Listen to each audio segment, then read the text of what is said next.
মধ্যপ্রাচ্যে উত্তেজনার জেরে আন্তর্জাতিক বাজারে অপরিশোধিত জ্বালানি তেলের দাম গেল এক সপ্তাহে বেড়েছে অন্তত 9%। এর মধ্যে গেল বৃহস্পতিবার দাম বৃদ্ধির হার ছিল 5%। আন্তর্জাতিক বাজার বিশ্লেষকদের বরাত দিয়ে এক প্রতিবেদনে এ তথ্য জানিয়েছে সংবাদ মাধ্যম রয়টার্স।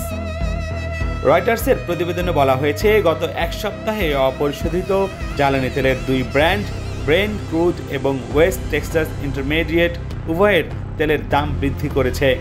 শতকরা হিসাবে ব্রেন্ট ক্রুডের দাম বেড়েছে 8% এবং WTI এর দাম বেড়েছে 9.1%, যা কিনা চলতি বছর এই প্রথম মাত্র এক সপ্তাহে অপরিশোধিত জ্বালানি তেলের দামে এই পরিমাণ উৎস্ফোলন ঘটল।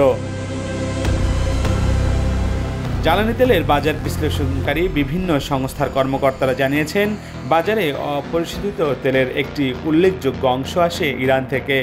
ইরান এবং ইসরায়েলের মধ্যকার সাম্প্রতিক উত্তেজনা, ইরানের তেল খনিগুলোতে ইসরায়েলের হামলার হুমকি বাজারে এই আকস্মিক উৎস্ফোলনের জন্য দায়ী।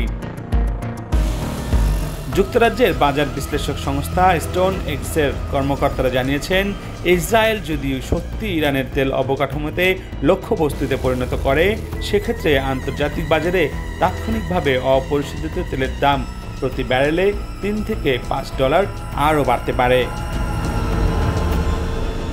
ডেস্ক রিপোর্ট, বার্তা 24।